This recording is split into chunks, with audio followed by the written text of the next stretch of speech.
Hi, sports fans. Rich Flaherty here with your Week 7 TFL results show.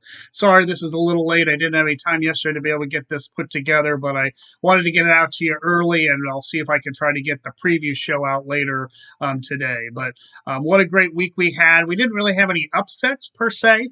Maybe on the CBS side, but certainly not on the TFL side. But we did have some important wins for some of the teams that are out there. Before we get to the games, let's go to the headlines. Headline number one is Hang loses their second in a row. Now, let's discount a little bit. As we heard in the previewed show, Hang was missing a lot of players because of the bye, some important players. So this is going to be a tough week. And they did score 92, so congratulations for Hang for that. But they did lose their second in a row, so they dropped to 5-2. Headline number two is the G-Men.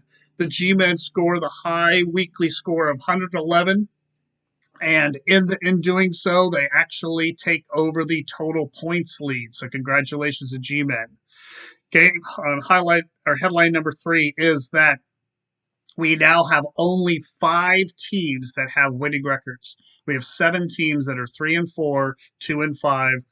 That's it. 3-4 or 2-5, because we don't have any more 1-5, which is a good news, or 1-win teams, because that means Huckleberry won. Huckleberry won their first week with 107 points, looked great, and then a lot proceeded to lose the next 4 weeks in a row to drop to, or 5 weeks in a row to drop to 1-5.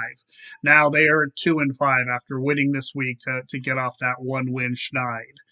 Okay, let's go to the games. Game number one is that Fierce O'Flaherty's versus Hang game, and as we mentioned, Hang did score 92 points in their game, which was a spectacular game for them, given what they were losing. But they just didn't have enough to compete with the Fierce O'Flaherty's, who got 24 points from Eckler, another big week from Eckler, who's come back after that first week debacle, and 21 points from their Titans defense that they picked up this week. Hang did get 18 points from Smith-Schuster and 14 points from the Dolphins defense that they picked up.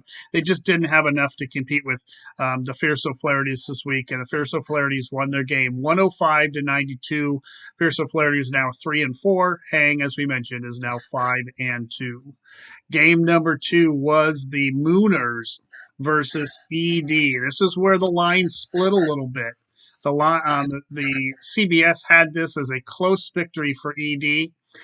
TFL had this as a close victory for Mooners. Well, neither of us were smart enough to realize that the Mooners were going to win by 50. But at least the TFL had the right winner, as the Mooners got 28 points from Kenneth Walker, 24 points from their Dallas defense to roll to a 105-55 victory for the Mooners, who move to one of those teams that's 4-3, and ED continues to fall. They're down to 2-5. Game number three is the Girls on the Beach versus the Halfway House. Both lines saw this as an easy victory, easy high-scoring game victory for Halfway House. TFL had it 98-85. CBS had it 96 or 98-84. So both of them thought it was going to be a blowout. It was an easy victory. I wouldn't call it a blowout, but neither team was there. The Halfway House ended up winning 75-63. So they do get the win. They do move to 3-4. The loss drops Girls on the Beach back to 3-4 after they had finally evened their record at 3-3. Game number four is the Fat, and I know I'm sad we have to keep talking about these scores that the Fat are putting up. I guess this week, part of it's their own fault, because the Fat only scored 46, and part of the reason was they actually went out and picked up Daniel Jones and then proceeded to not start him. Now, the sad thing is that would have actually made the game a little more exciting to watch, because Huckleberry ended up beating the Fat 86-46. If they had started their player and gotten their 29 points, that would at least made it 86-75, since they didn't get anything from Hurst being on the bye. Of course, the other one there too is they picked up Reynolds, for the wide receiver from Detroit, who only got 8 receiving yards and got 0 points. So the Fat actually had a chance to win if they had made a better choice on the pickup of the wide receiver and actually started their quarterback, but they didn't. So they dropped to 3-4. So the Fat, with all these poor games that they've been having, finally get moved into a losing record at 3-4. Huckleberry, as we mentioned, wins their second game of the year to move to 2-5. So congratulations to Huckleberry to get that second win. It's always important to get that second win. Oh, by the way, on this, both lines saw this as a super easy victory for Huckleberry. So they very, very strong predictions there from both lines. Game number 5 is No Way in Hell Hall versus the Louisville Share. Again, here both lines saw this as not an easy victory, but not a blowout. Both of them had 81.1 to 78.4 for TFL, 82 to 76 for Share. So both actually, I'm sorry. Excuse me. CBS had Share winning 82 to 76. Well, the Share again, when you live and die by Aaron Rodgers, and although you got a decent score from Aaron Jones this week, when you live and die from Green Bay this year, you're going to die more than you're going to live. And they died this week as they only scored 74. No Way in Hell Hall got a huge 25-point win for Jamar Chase, who all of a sudden, for some reason, is woken up, and they pull out the easy victory, 89 to 74. And that moves No Way in Hell Hall to one of the 4 and 3 teams, and Share drops to 2 and 5 down in the doldrums with ED and Huckleberry. Our last game was MVH versus the G-Men. And that game, this is one where this was should have been the game of the week if MVH had been at full strength. MVH wasn't at full strength, and Lord knows they showed it.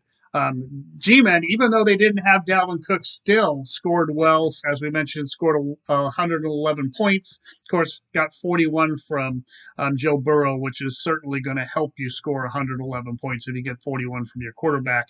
They also got 14 from Ramondre Stevenson from New England, and really had double-digit scoring across the board, and scored 111 with Mark Andrews not scoring anything, which is typically a guarantee 10 to 15 points from him. So congratulations to G-Men. They moved to 6-1. MVH unfortunately only scored 48 points. It was just a tough week without having their Buffalo players. But so again, G-Men not only get the high weekly score, not only take over the total points lead, but they also are now number 1 seed at this point with the 6-1 record. So G-Men are flying high. We'll see what happens this next week coming up when they get Dalvin Cook back. So there you go. So that's the breakdown of our each of the games. Let's go to the division standings. In the lounging division, we have 2 of our 5 teams that have winning records. G-Men lead the lounging at 6-1. They have a 2-game lead over the Mooners. And then the Fat and Fierce O'Flaherty's are both at 3-4. The Taters division, you have, as you mentioned, Hang leads that division still by 2 games at 5-2. Halfway House is at 3-4, and Huckleberry and the Share are both at 2-5. And then in the Gimme the Remote division, MVH still holds on to their lead in the division with the 5-2 record, but their lead drops down to 1 game over No Way in Hell Hall. Girls on the Beach is at 3-4, and ED is at 2-5. And as we mentioned, total points for the season. The leader right now is G-Men at 664 points. They are followed by Hang at 662 points, only a 2-point lead. Third place is the Halfway House, it looks like. No, I'm sorry. Third place is MVH at 650. Halfway House is at 629. And then the Mooners are at 608. So those are all of our teams over 600 that are competing for that total points title. So there you go. As I said, hopefully I'll get to being able to put together the previous show this afternoon, and we'll get that posted. Otherwise, hope everybody has a great week, and I'll talk to you soon. Bye-bye.